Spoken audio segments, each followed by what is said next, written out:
Okay, so new opening. It is the Ware opening. Okay, so A4.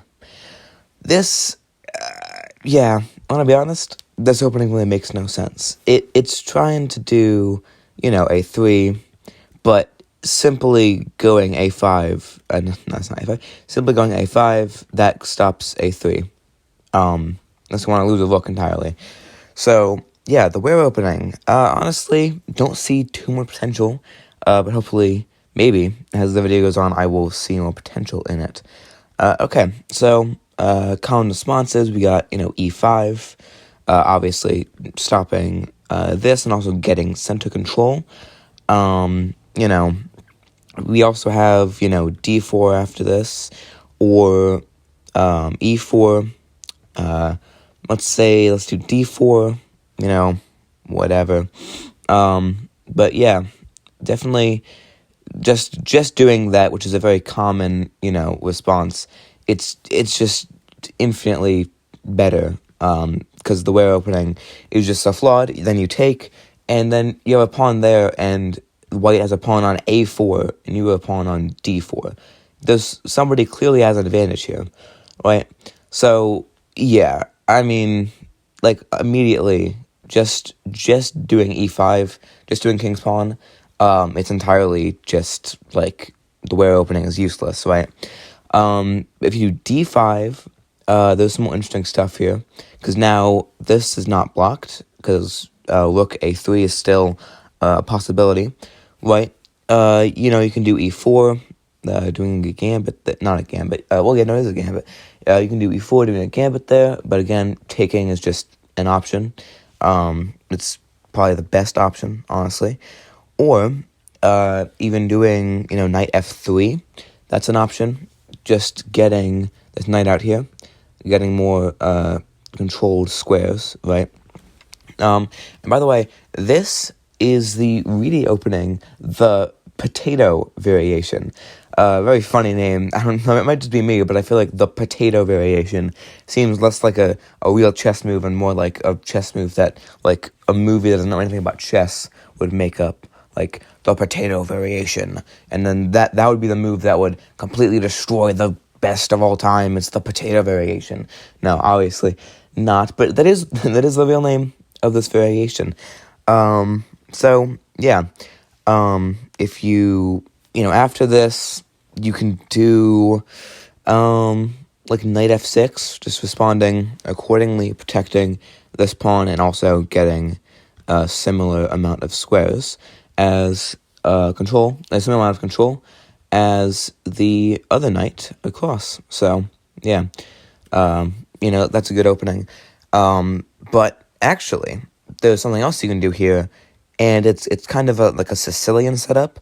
So instead of responding with knight F6, right, you could do a interesting thing. You can do C5, okay? This is starting to set up a semi-Sicilian type thing, and technically, this is called, I've been trying to pronounce this correctly for a long time, the Fajarowicz variation, and it's a reversed Fajarowicz. Gosh, that's complicated. But then E4 responds, take, and then knight E5. So this is now a reversed Fajarowicz, and it is a reversed except for this A4 pawn, which in an actual reverse Fajarowicz would not be there. Now, this is an interesting move, right? Because at this point, this pawn actually has some merit to it, since there is actually, an idea of that, and then you can take. And if this is ever necessary, like, for example, if this got out, right, and then somehow there and then there, if this was necessary as a push, that wouldn't be a problem for white, because there's still that. And if this is not out, then you're kind of screwed. Or alternatively, let's say, like, there, you cannot push because there's that. Well, actually, if this was here, this queen just doing that would completely destroy that entire plan, right? But regardless, this pawn actually has some merit at this point. So, yeah, if if you're in the situation, probably don't play d5 because there's this stuff you can do with d5. White. So if you're black and somebody plays the Ware opening and then you respond with d5, just be wary. Okay, the first variation is the Ware Gambit. So the Ware Gambit goes like this. We have e5, pretty common stuff. And then we have a5, moving up that pawn. And then d5, advancing more towards the middle. And then e3. And then f5. And then a6. Now, this is the Ware Gambit, and gosh, this is a weird-looking gambit, right? Because, obviously there's this, and then there's also that. So if it's take, it's then take, and then take, and then take, and then take.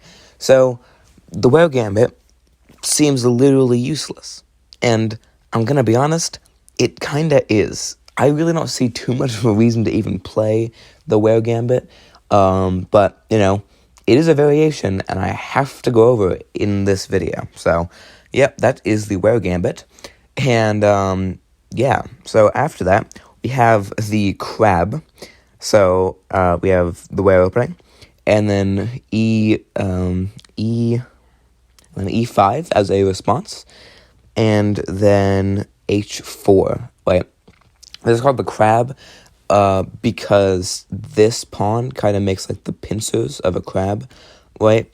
Like, that kind of looks like a crab's claws if you kind of stretch it. Like, gives little arms with the arrows and stuff, give it little eyes. It's a crab. But yeah, that is the Crab variation. And, at this point, white has no middle control, like at all. There's just no middle control, so it's really not recommended in any level to play the Crab, but it is a variation if you would want to play that for some reason. Next up we have the Cologne Gambit with b6, right, and then d4, responding with d4, getting some actual center control, responding with d5, and then knight c3, attacking the pawn here, and then knight d7, so going there, which is very interesting, right? This is quite a position, honestly, and if the Cologne Gambit is ever played, which honestly, it's very rare that the Cologne Gambit is played. I've never even, seen this in my life. I've never seen anybody talking about the Cologne Gambit. Honestly, I feel like you're never really going to see this. Unless you play chess for 1,000 years, I feel like this is going to be a very rare thing to see. But, at this point, this is now free. There's nothing, stopping it from getting taken. And, there's that.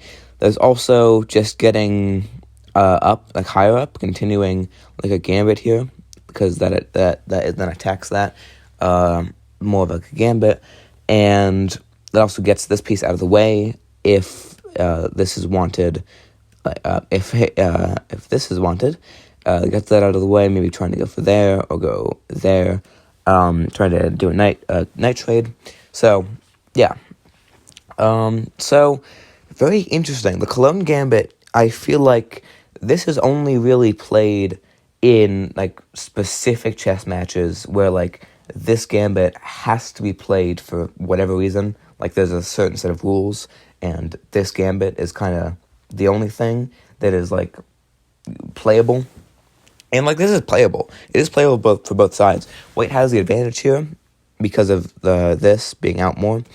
But, it's quite a weird gambit, right? Anyway, so speaking of gambits, another gambit we have is the Wing Gambit, and this is b5, a 4-pawn capturing on b5, and then if you want to do a Wing Gambit accepted, you can go to b7 with bishop b7. But a Wing Gambit declined is going to a5 and continuing the progression of the pawn. So, yeah, wing gambits are interesting. I mean, like, white just has a better position here, right?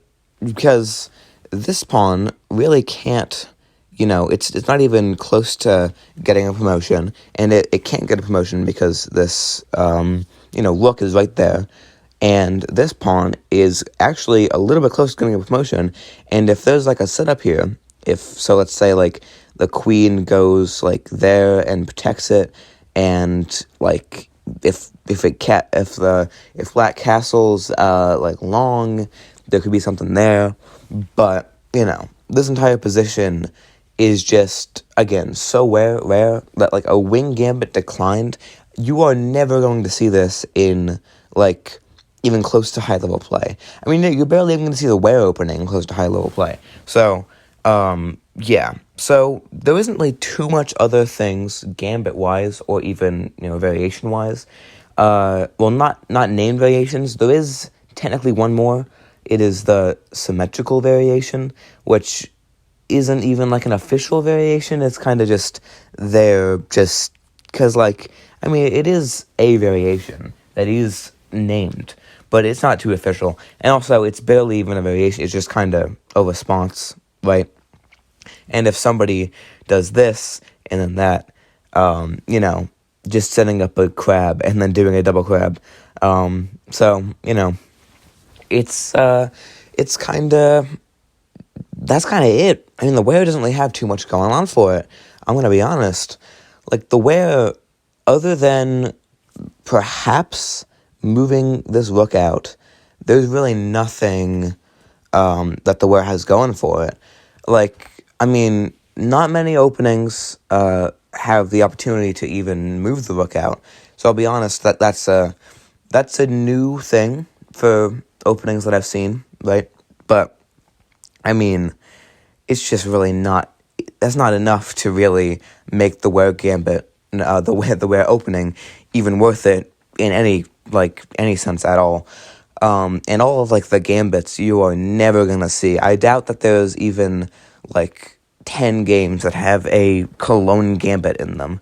Like, it's just I feel like it's such a rare opening, right? It's just the Ware gambit and the Cologne gambit and the wing gambit even. It's just, you're never really gonna see these. So if somebody plays the Ware opening, just play what you usually would.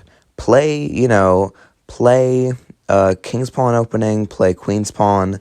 If you're black, if your opponent plays the Ware opening, they're probably pretty new to chess. So definitely, like, just kind of ignore that and play e5, right? Stopping the rook from getting out. I mean, it's really simple, right? Like, I don't know. The Ware gambit is, I keep saying game and I mean to say opening. The Ware opening is honestly probably the worst opening reviewed so far, other than the Sodium opening. I mean, we've only reviewed 3 openings: the Anderson, the Ware, and the Sodium. And the Sodium is probably the worst. The Ware is second worst, and the Anderson is pretty good. Like, the Anderson is probably second. It's probably best of the 3 that we've reviewed so far. But like I said before, none of these yet are really that good. So if you're gonna learn, like, how to play an opening, really don't start with any of these. Like, none of these are even worth learning, or even learning how to defend. Because I feel like all of these openings, like, this is the Ware, and it can easily be, like, defended with e5. The Sodium, same thing. E5 is a very viable, option. And the Anderson, I mean, a little bit less so, but e5 is still a extremely viable option, right? Like, just playing e5 against any of these super basic, like, maybe even noob chess openings are, like, completely viable, option. So that's not, I've been pressing the wrong thing. That is e5, not that, but whatever. So yeah, pretty much don't learn any of these openings. Don't learn how to defend against them. when in doubt, just play e5, right? So, yeah. This is the longest video so far, but it's definitely one of the worst openings that we've gone over. Well, I'll see you later for the... oh, gosh. Nimzowitsch Losen attack. Nimzowitsch Losen attack. Nimzowitsch Losen attack? Oh my gosh. Nimzowitsch Losen attack. With this opening.